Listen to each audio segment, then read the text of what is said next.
அங்கே அங்கே அது கொடுக்கீங்க.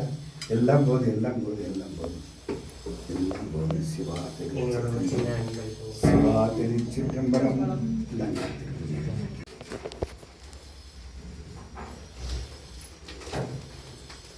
கவர் எடுத்துருங்க. கந்தர் அனுபூதி படிச்சுட்டு இருக்கோம். அம்பாளுக்கு அந்தந்த பாடல்கள் படிச்சுட்டு இருக்கோங்க ஐயா. என்னென்ன இது கட்டி இருக்கு, இதுக்கப்புறம் அம்பாளுக்கு என்ன கட்டி இருக்கா? இந்த பக்கம் அம்பாள் இருக்காங்க ஐயா. ஆமாங்க ஐயா. முருகர் விநாயகர் நல்லா இருக்கும், நல்லா இருக்கும், நல்லா இருக்கும். இசை பயில் ஷடாட்சர மதாலை இகபர சௌபாகியம் அருள்வாயே பசுபதி சிவாக்கியம் உணர்வோனே பழனி மலை வீத்தருளும் வேளா அசுரர் கிளை வாட்டி மிக வாழ அமரர் சிறை மீட்ட பெருமாளே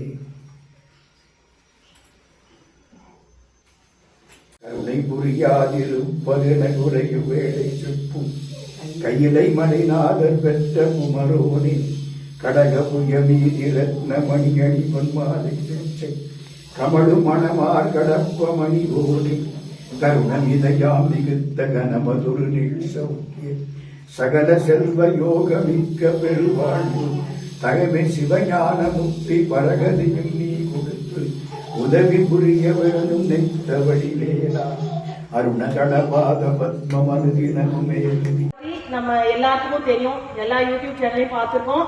ஐயாவுக்கு அறிமுகம் தேவையில்லை, ஆனாலும் ஒரு சில வார்த்தைகள் நம்ம ஐயாவை பத்தி சொல்ல போறோம்.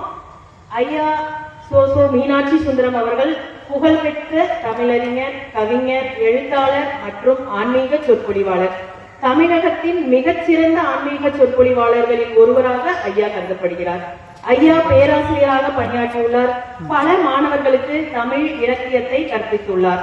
ஐயாவுடைய சொற்பொழிவுகளில் குறிப்பாக மகாபாரதம், திருவாசகம், தேவாரம், திருக்குறள் போன்ற தலைப்புகளில் காணொளி வடிவிலும் மற்றும் ஒளி வடிவிலும் பரவலாக கிடைக்கின்றன. அவரது விரிவான மற்றும் ஆழமான தமிழறிவும் ஆன்மீக கருத்துக்களை எளிமையாக எடுத்துரைக்கும் பாங்கும் பலரின் பாராட்டை பெற்றுள்ளது. ஐயா அவர்களுக்கு திருவாடுதுறை ஆதீனத்தால் தமிழாகம சிந்தனை செறிவர் என்ற பட்டம் வழங்கி சிறப்பித்துள்ளார்கள். பொற்கியை கவிஞர் என்றும் ஐயாவை அன்போடு அழைக்கிறார்கள். இது போன்ற பல விருதுகளையும் பரிசுகளையும் ஐயா பெற்றுள்ளார்கள். இன்று நமது தையல்நாயகி சத்தீஸ்வரர் ஆலயத்தில் பலன் தரும் திருமுறை என்ற தலைப்பில் ஐயா உரையாற்ற உள்ளார்கள்.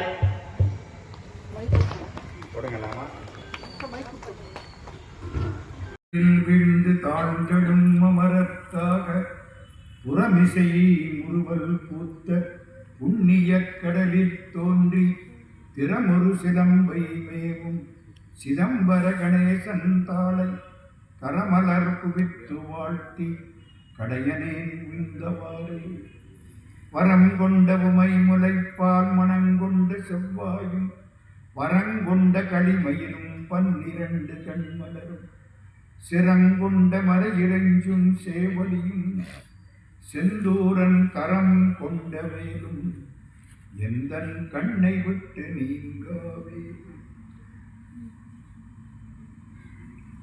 அன்புக்கும் வணக்கத்திற்கும் மரியாதைக்கும் உரிய கஸ்பாப்பேட்டையைச் சேர்ந்த சான்றோர் பெருமக்களே, தாய்மார்களே, எல்லாருடைய திருவடிகளுக்கும் வணக்கம். இந்தியாவுக்குன்னு ஒரு தனி பெருமை உண்டு. அது என்ன பெருமை? இமயமலைன்னு ஒரு மலை. மண்ணும் இமயமலை எங்கள் மலையே, மாநில மீதிதுபோல் பிரிதிலையே பாரதியார் பாடுறார்.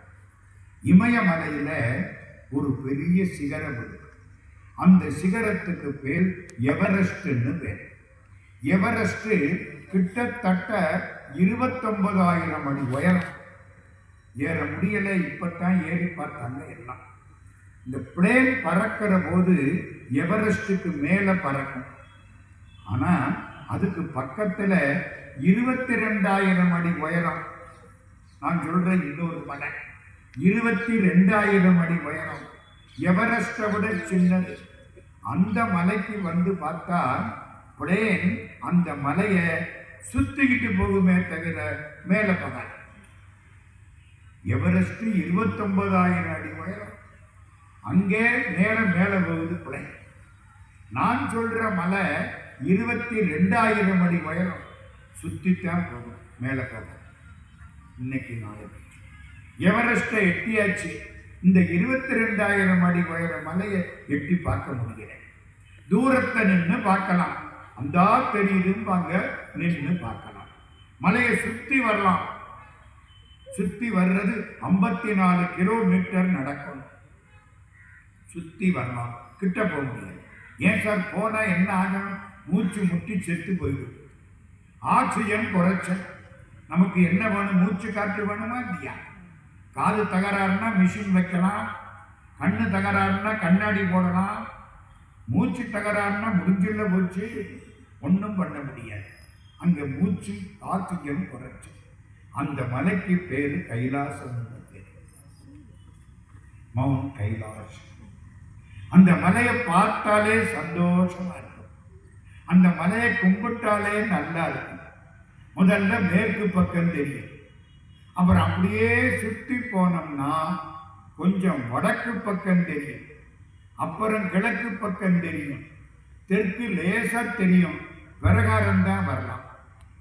அந்த மலை அதுக்கு அடுத்தாப்புல ஒரு மலை சின்னதா இருக்கு. அது எப்படி இருக்குன்னு தெரியுமா?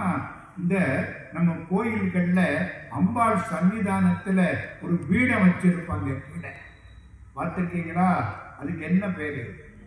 பராசக்தி பீடம், சின்னதா இருக்கு. அது மாதிரி தான் அந்த மலை. இது சிவமலை, அது சக்தி மலை. ரெண்டுக்கு நடுவில் தான் நம்ம சுற்றி வர்றோம். இந்த மவுண்ட் கைலாச நம்ம கிட்டக்க போய் பார்க்க முடியாது, தூரத்திலிருந்து பார்க்கலாம். கிட்டத்தட்ட 20 மைலுக்கு அப்பால மலை தெரியும், இங்கே நின்று பார்க்கலாம். அதுவும் வடக்கு பக்கம் ரொம்ப நல்லா பார்க்கலாம். வடக்கு முகம் அருமையா தெரியும். நான் 3 தடவை பார்த்துருக்கேன். ஒரு முறை இப்போ போனேன், 2019. எனக்கு அதான் இப்போ 2019 3வது முறையா போனேன். ஒரு நண்பர் பைனாக்குலர்ஸ் கொடுத்தாரு. குதிரையில போய் அந்த இடத்துக்கு போகணும். பைனாக்குலர்ஸ் கொடுத்தாரு, அதை வாங்கி போட்டு பார்த்தேன். அந்த மலையில எவ்வளவு சிற்பங்கள்! யாரு அங்க போய் செதுக்கி வச்சா? ஒரு பொண்ணு அழகா நிற்கும், ஒரு ரிஷி ஒருத்தர் இருப்பாரு, இந்த பக்கம் 2 சிவனடியார்கள் நிற்பாங்க. எல்லாம் எத்தனை சிற்பங்கள் கொட்டி கிடக்கு. அங்க போக முடியாது, மூச்சு முட்டும், ஆக்சிஜன் கிடையாது. அங்க யாரு செதுக்கினா? சிவபெருமான் தான் செதுக்கி வச்சிருக்க. இயற்கையினுடைய விளையாட்டு. இந்த அங்க உள்ள அந்த சிற்பங்களை எல்லாம் நீங்க பார்க்கணும்னு ஆசைப்படுறீங்களா? படுறீங்கல்ல? கைலாசத்துக்கெல்லாம் போறது கஷ்டம் சார். நான் சொல்ற இடத்துக்கு போனா அந்த சிற்பங்களை எல்லாம் பார்க்கலாம். அப்படியே கிட்டத்தட்ட 7ஆம் நூற்றாண்டு 8ஆம் நூற்றாண்டு 700 சொச்சம் அந்த வருஷம். அப்போ ஒருத்தர் போய் அந்த மவுண்ட் கைலாசம் பார்த்திருக்காரு. அங்க உள்ள இந்த சிற்பங்களை எல்லாம் வடக்கு முகத்துல பார்த்திருக்காரு. ஒரு ராஜா, ராஜசிம்ம பல்லவன்னு பேரு. காஞ்சிபுரத்துல மகாராஜா கைலாசத்தை பார்த்திருக்காரு. நேர அந்த கைலாசத்துல உள்ள சிற்பங்களை எல்லாம் வச்சு காஞ்சிபுரத்துல ஒரு கோயில் கட்டணும் அப்படின்னு தீர்மானம் பண்ணார். வந்தார், சிற்பிகளை எல்லாம் கூப்பிட்டார். சொன்னார், அருமையான கோயில், காஞ்சிபுரத்தில் கைலாசநாதர் கோயில்னு பேரு வச்சார். ஏன்? எதை பார்த்து கட்டினாரு? கைலாசத்தை பார்த்து தானே கட்டினாரு. அதனால கைலாசநாதர் கோயில் அப்படின்னு பேரு வச்சார். அற்புதமான சிற்பங்கள். கும்பாபிஷேகத்துக்கு ஏற்பாடு பண்ணிவிட்டார். நாளைக்கு கும்பாபிஷேகம். பெருங்கூட்டம் வந்து நிற்கிது. ராஜாவுடைய கோயில். ராத்திரி மகாராஜா தூங்குறார். கனவுல சிவபெருமான் போய் காட்சி கொடுக்கிறார். சிவபெருமான் கனவுல வருவாரா மாட்டாரா? சத்தியமா வருவார். கொஞ்சம் போல நினைச்சு படுங்க, கட்டாயம் வருவார். சத்தியமா கட்டாயம் வருவார். நான் சிவா திருச்சிற்றம்பலம் சொல்லக்கூடாது. தன்னந்தனி நின்றது தான் அறிய இன்னும் ஒருவர் இசையிருப்பதுவோ. ராத்திரி கனவுல காட்சி கொடுத்தார். சிவா, நான் என்ன செய்யணும்? உன் கும்பாபிஷேகத்தை கொஞ்சம் ஒத்தி போடும். என்னங்க எல்லா ஏற்பாடும் பண்ணிட்டு நாளைக்கு கும்பாபிஷேகம்? ஏன்? பக்கத்துல சென்னைக்கு பக்கத்துல திருநின்ற ஊர்னு ஒரு ஊரு, அங்க நம்முடைய அன்பன் பூசலார்னு பேரு, அவரு ஒரு கோயில் கட்டி இருக்காரு. ஒரு நாளைக்கு தான் இருக்க முடியுமா? எல்லா கோயில்லையும் இருக்க முடியுமா? முடியாதா? முடியும். ஆம்னிபொட்டன்ட், ஆம்னிபிரசன்ட், அங்கிங்கெனாதபடி எங்கும் பிரகாசமாய் ஆனந்த பூர்த்தியாகி அருளோடு நிறைந்தது எல்லா இடத்திலும் இருக்கிறார் இல்லையா? என்ன சொல்றார்? உன் கோயில் கும்பாபிஷேகத்தை மாத்தி வை, ஒத்தி வை.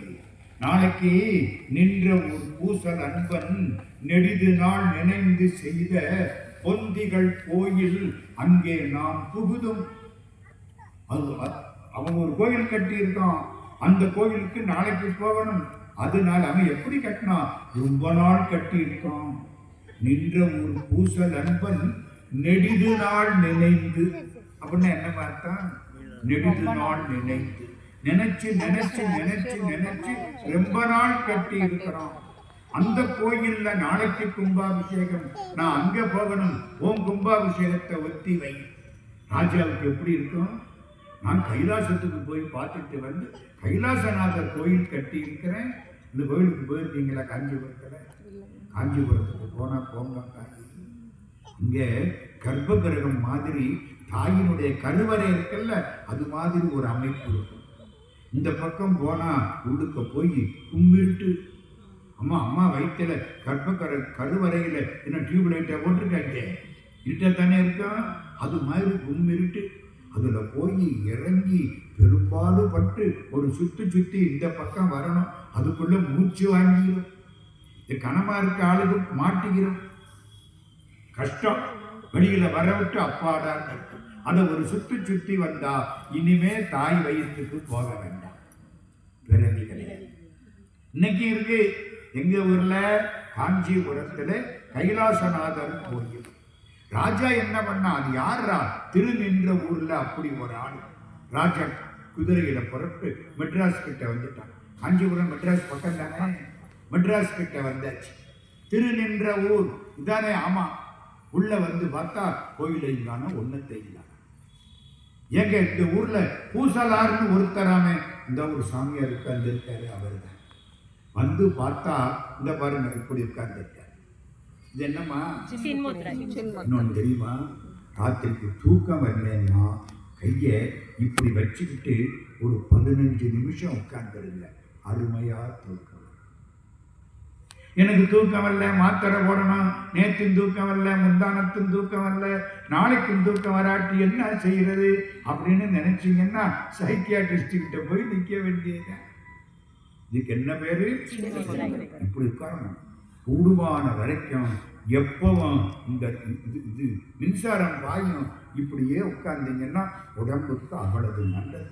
ஐயப்ப சாமி எப்படி இருக்காரு? இப்படித்தான் இருக்காரு. தட்சிணாமூர்த்தி எப்படி இருக்காரு? இப்படித்தான் இருக்காரு. இது சின்முத்தர். எதுக்கு சொல்ல வந்தேன்? அங்க ஒரு சாமியார், அவர் வாடு உட்கார்ந்திருக்கார், மூடி இருக்கு. ராஜா பக்கத்துல வந்தான், அவரையே பார்த்தான். கலைக்கக்கூடாது, தவத்தில் இருக்கவனை கலைக்கக்கூடாது. சண்டீசர் தவத்தில் இருந்தா கையை தட்டி சொல்லிட்டு வரக்கூடாது, ரொம்ப பாவம்.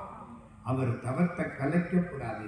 கையை லேசா இப்படி தடவிட்டு, பகவானே நான் சிவன் கோயில்ல இருந்து எதையும் எடுத்துட்டு போலப்பா, ஓடி போயிடணும். புரியுதா? இப்போ அங்க ஒருத்தர் தவத்தில் இருக்கார். மகாராஜா கையை கட்டிக்கிட்டு காத்து கிடக்கிறார். ரொம்ப நேரத்துக்கு அப்புறம் முடிக்கிறார். ராத்திரி நடுராத்திரி முடிக்கிறார். அவர் காலில் விழுந்தார். மகாராஜா காலில் விழுந்த உடனே பதவி போட்டார். என்ன, நான் என்ன செய்யணும்? ஆமா, நீங்க ஒரு கோயில் கட்டி இருக்கீங்களாமே, அந்த கோயில் எங்கே? என்னடா இது? நான் கோயில் கட்டினது எனக்கு தெரியும், சிவபெருமானுக்கு தெரியும், வேற ஒருத்தனுக்கும் தெரியாது. இவருக்கு பேரு பூசலார்னு பேரு. கோயில் கட்டணும்னு ஆசை, வசதி கிடையாது. என்ன பண்ணார் தெரியுமா? மனசுல கோயில் கட்டுறது. நம்மெல்லாம் மனசுல கோயில் கட்டினா எவ்வளவு நேரம் செல்லும் சொல்லுங்க? 10 நிமிஷத்துல கோயில் கட்டிட்டு அந்த பாருங்க. இப்படி இங்க இருந்து ஒரு 100 அடி, இங்க இருந்து ஒரு 200 அடி போட்டாச்சு. இங்க யாரு? முன்னால நந்தி, அடுத்தாப்புல கொடிமரம், நேர பார்த்தா சிவபெருமான், இந்த பக்கம் அம்பாள், அந்த மூலையில பிள்ளையார், அடுத்தாப்புல சோமாஸ்கந்தர், முருகன், மகாலட்சுமி. இந்த மூலைக்கு இங்கே வந்தா தெற்கு பார்த்த பக்கத்துல நடராஜா, இந்த பக்கம் பைரவர், பெரிய காம்பவுண்டு வால், கோயில் கட்டியாச்சு. நம்ம இப்படித்தானே செய்யறோம். அவர் என்ன பண்ணுவாராம்? கோயில் அஸ்திவாரம் போட்டு கட்டுறதுக்கு எவ்வளவு நாள் ஆகுமோ அத்தனை நாள் உட்கார்ந்திருப்பார். நின்ற ஊர் பூசல் அன்பன் நெடிது நாள் நினைந்து செய்த. நம்மளால முடியுமா? அஸ்திவாரம் பாருங்க, இது அஸ்திவாரம் போட்டு கட்டுறதுக்கு 20 நாள் ஆகுதுன்னா அவர் 20 நாளைக்கு இப்படியே உட்கார்ந்திருப்பார். ராத்திரி பகலா தூக்கம் கிடையாது. தூங்கி பல வருஷம் ஆச்சு. மனசுல போட்ட ஆத்தாறுல மகாராஜா அரண்டு போனார். இப்படி ஒரு மனுஷனா கோயில், மனக்கோயில் கட்டி இருக்கிறார். கடவுள் எங்கே இருக்காரு? அங்கே இருக்காரா? இங்கே இருக்காரா? இங்கதான் இருக்காரு. இங்க பார்த்தான் அங்க பார்க்கலாம், இங்க பார்க்கலன்னா அங்க பார்க்க முடியாது. தேடி கண்டு கொண்டேன் திருமாலோடு நான் முகனும், தேடி தேடோனா தேவனை என் உள்ளே தேடி கண்டு கொண்டேன். உள்ளத்தின் உள்ளானடி, உள்ளத்தின் உள்ளானடி, அது நீ உணர வேண்டுமடி. உள்ளத்தில் காண்பாயனில் கோயில் உள்ளேயும் காண்பாயடி.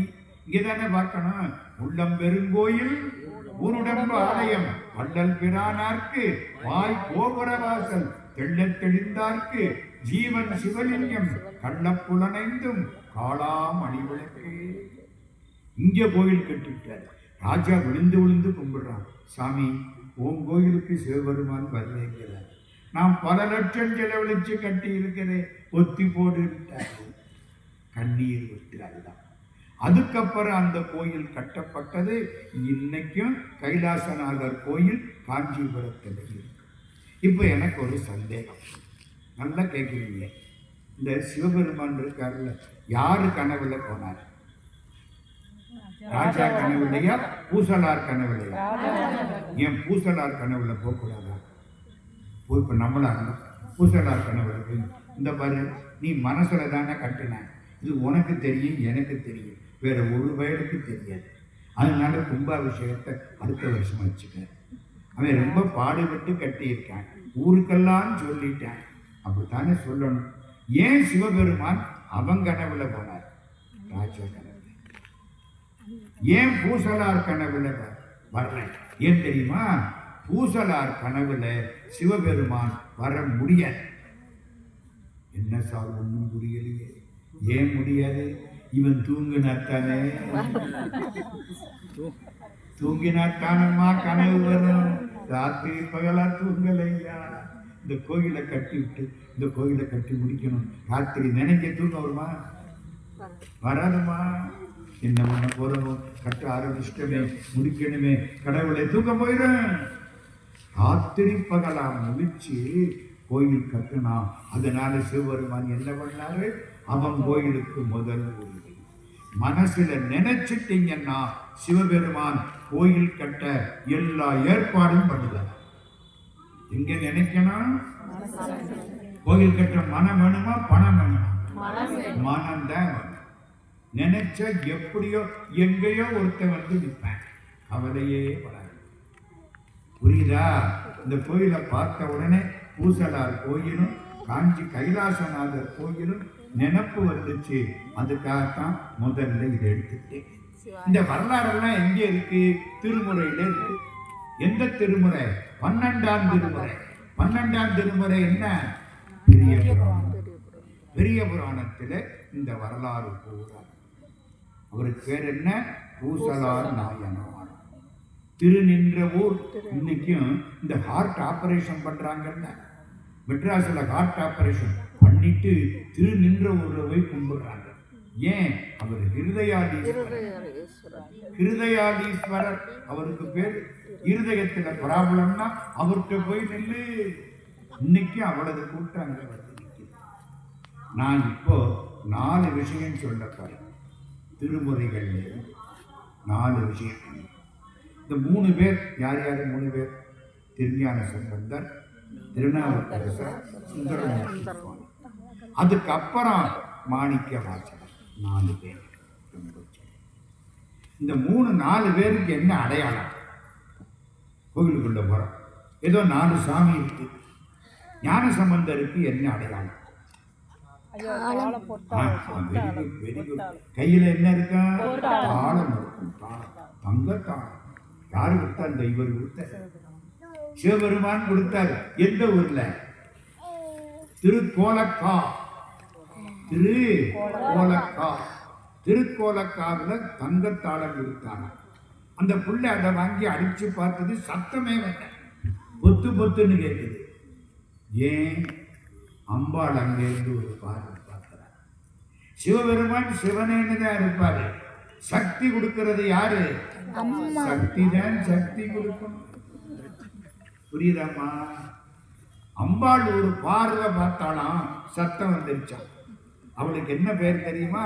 ஓசை கொடுத்த நாயகி. நான் பல முறை போயிருக்கேன் அந்த கோயிலுக்கு. திருக்கோலக்கா. மடையில் வாழை பாய மாதரா உடையும் பொய்கை கோலக்கா உலான் சடையும் பிறையும் சாம்பல் பூச்சுங்கி உடையும் கொண்ட உருவமென்கொலோ. திருஞான சம்பந்தர். ஏதோ உங்களை பார்த்ததுனால நான் ஒன்றும் கையில வழியில ஒன்றும் கொண்டாடல, சொல்லிக்கிட்டே இருக்கேன். எதை அவர் சொல்ல சொன்னாரோ அதை மட்டும் சொல்லியிருக்கேன். கும்பாபிஷேகத்தன்னைக்கு திரும்பவும் சந்திப்போம். ஆண்டவனுடைய திருப்பதினால எல்லாம் ஒண்ணு வந்தான். அவன் பேரு தான் சுடுதண்ணி. உண்ணும் சோறு, வருகும் நீர், தின்னும் வெற்றிலை எல்லாம் அண்ணன் எம்பெருமான் அருள் நம்மாழ்வார். எல்லாருக்கும் என்னுடைய நன்றி கலந்த வணக்கங்கள். என்னையும் ஒருவனாக்கி இருங்கலர் சென்னியில் வைத்த சேவக போற்றி என்று திருவாசகத்தை நினைவு செய்து நெஞ்சத்தே நின்று நிறைவு தரும் மீனாட்சி கஞ்சமலர் சேவடிக்கு கைகூப்பி தெண்டனிட்டு அனைவரையும் வணங்கி அமைகிறோம். நன்றி, வணக்கம். பணம் கொடுத்து வந்து கும்பிட்டு 5 லட்சம் கொடுத்து பொண்ணை கூட்டிட்டு போனான். புரியுதா? எங்க அப்பாவுக்கும் அம்மாவுக்கும் 1925 கல்யாணம். நம்ம ஒருத்தரும் பிறந்திருக்க மாட்டோம். 1925 கல்யாணம். எங்க அம்மாவுக்கு எங்க அப்பா 17,500 ரூபாய் பணம் கொடுத்து கல்யாணம் பண்ணி கொடுத்து. அப்ப 17,500 ஒரு பெரிய வீடு கட்டிக்கலாம். 5 வராகன். ஒரு வராகன்னா 3,500 ரூபாய். 5 வராகன். 5 × 3,500 17,500 ரூபாய். அந்த காலத்தில் வைப்பூர் தாமன் செட்டியாருக்கு அப்படி காலத்தில் 7 பெண் குழந்தை. இப்ப சொல்லுங்க, மகாராஜா ஒண்ணும் வியாபாரமே வேண்டாம். 7 பொண்ணு வேணும்னா அடுத்த பொண்ணை பெற்றுக்கிறது. கவியரசு கண்ணதாசன் கேள்விப்பட்டிருக்கீங்களா? நான் அவரோட ஒரு 10 வருஷம் பழகியிருக்கேன், கூட போயிருக்கேன். ஒரு முறை தீபாவளிக்கு முன்னால ஒரு கடைக்கு போறான். அங்க சைஸுக்கு ஒரு சட்டை எடுக்கிறார். ஒரு 17-18 சட்டை, ஆம்பளை சட்டை பொம்பளை சட்டை எல்லாம் கலந்து. அண்ணே என்ன இத்தனை சட்டை எடுக்கிறீங்க? அத்தனைக்கும் பிள்ளை இருக்குதா? 3 தாரம் 18 பிள்ளை, அத்தனைக்கும் பிள்ளை இருக்குதா? பக்கத்துல உள்ளவன் சொல்றான், ஒருவேளை ஒரு சட்டை கூட எடுத்துட்டா கவிஞர் அடுத்த வருஷம் ஒரு பிள்ளையை பிரிச்சுக்குவாரு. அந்த தைரியம் இருக்கிறது. புரியுதா? 17-18 பிள்ளை. நம்மளால ஒத்த பிள்ளைய வளர்க்க துப்பு கிடையாது, தடுமாறிக்கிட்டு கிடக்கிறோம். திருஞான சம்பந்தருக்கு என்ன அடையாளம்? தங்கத்தாளம். திருநாவுக்கரசருக்கு என்ன அடையாளம்? கையில ஒரு பெரிய சைஸ் தோசைக்கரண்டி, உளவாரப்படை. ஏன்? கோயிலுக்குள்ள குப்பை, முள்ளு, கல் எல்லாம் கிடந்திருக்கு. பூராத்தையும் எடுத்து சுத்தம் பண்ணி வெளியில போட்டிருக்கார். கடவுள் இருக்கிற இடம் இதானே, இது சுத்தமா இருக்கணுமா இல்லையா? அங்க குப்பையை எடுக்கணும், இங்க பொறாமை, கோபம், காமம் எல்லாம் இருக்குல்ல, இதை பூரா இங்க எடுத்து போட்டு சுத்தமாக்கணும். திருநாவுக்கரசர் அடையாளம் என்ன? உளவார. மூணாவது நம்ம சுந்தரமூர்த்தி சுவாமி, அவருக்கு என்ன அடையாளம்? திருமண கோலம். கழுத்துல மாலை, கையில பூச்செண்டு, சும்மா கம்பீரமா மாப்பிள்ளை கோலத்துல தான் இருப்பார். திருமண கோல பெருமான். நாலாவது நம்ம மாணிக்க வாசகர், அவருக்கு என்ன அடையாளம்?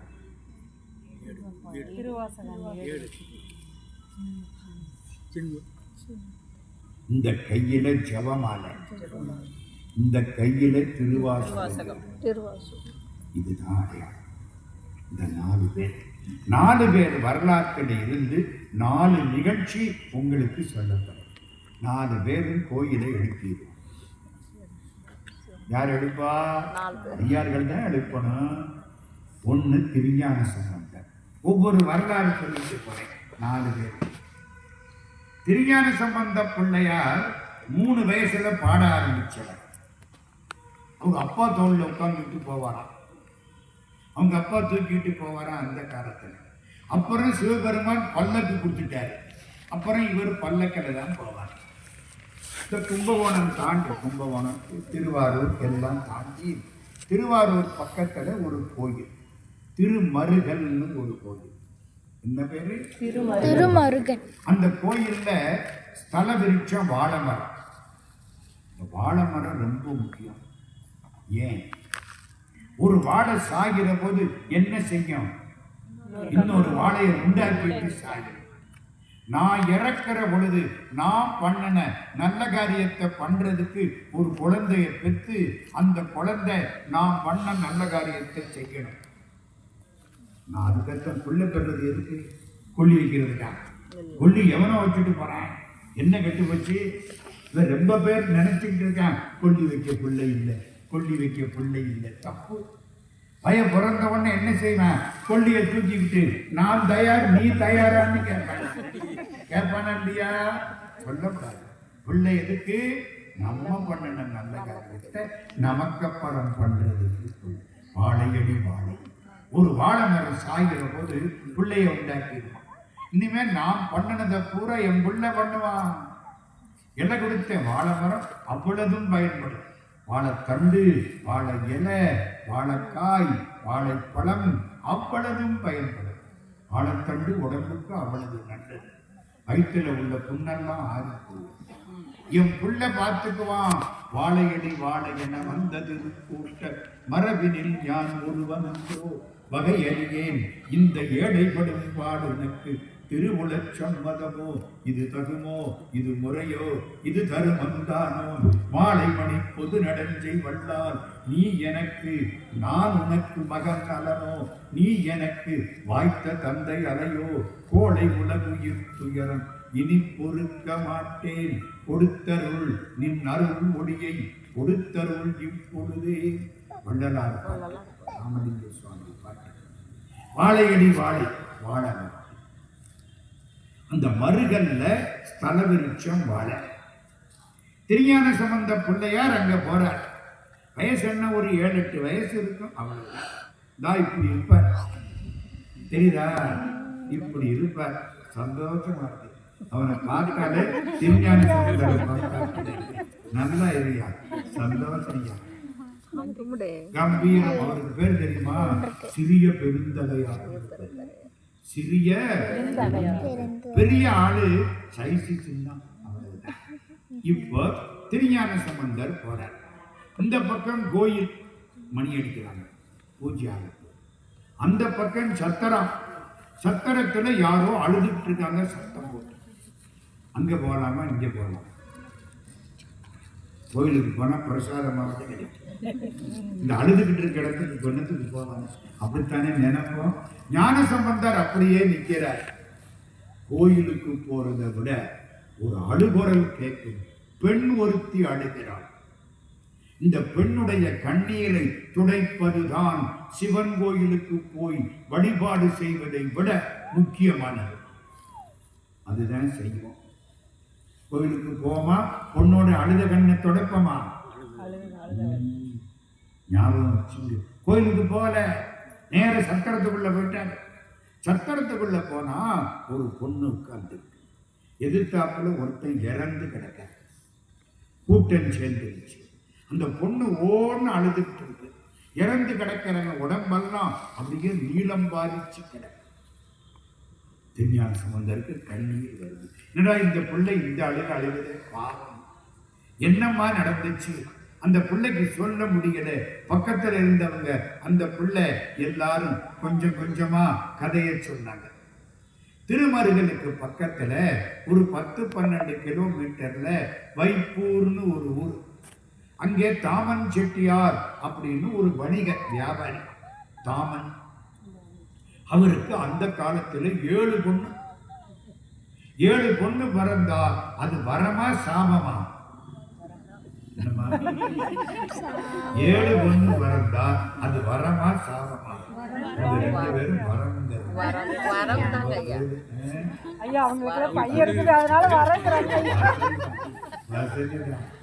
எங்க பக்கம் செட்டி நடமா ஒரு பெண் குழந்தை பிறந்தா அதுக்கு கொடுத்து கல்யாணம் பண்ணியே ஒழிஞ்சு போய் ஒருத்தர் கோடிக்கணக்கில் சொத்து கிடந்துச்சு. அப்பா இறந்து போயிட்டார். ஒத்த பையன், 6 பொண்ணு. ஒவ்வொரு பொண்ணுக்கா கல்யாணம் பண்ணி கொடுத்தாங்க. 6ஆவது பொண்ணு கல்யாணம் முடிஞ்சிச்சு. இவனுக்கு கல்யாணம் பண்ண அடுத்தவர் வந்து கேட்டாரு, உங்களுக்கு என்ன சொத்து தேரும்? எங்க அப்பா இறக்குற போது 4 கோடி தேரும். இப்போ எங்க அப்பா விராசம் தான். ஆமா, 6 பொண்ணுங்க கல்யாணம் பண்ணி கொடுத்தாச்சு. இப்ப சொல்லுங்க, இப்படி இருந்தா 7 பொண்ணு வரமா சாபமா? அந்த காலம் எப்படி தெரியுமா? பொண்ணுக்கு பணம் கொடுத்து கல்யாணம் பண்ணி கூட்டிட்டு போவாங்க. சப்ளை அண்ட் டிமாண்ட் தியரின்னு படிச்சிருக்கீங்களாமா எக்கனாமிக்ஸ்ல? சப்ளை கூடி போச்சுன்னா விலை குறையும், டிமாண்ட் கூடி போச்சுன்னா விலை ஏறும். பெண்கள் அந்த காலத்துல குறைச்சு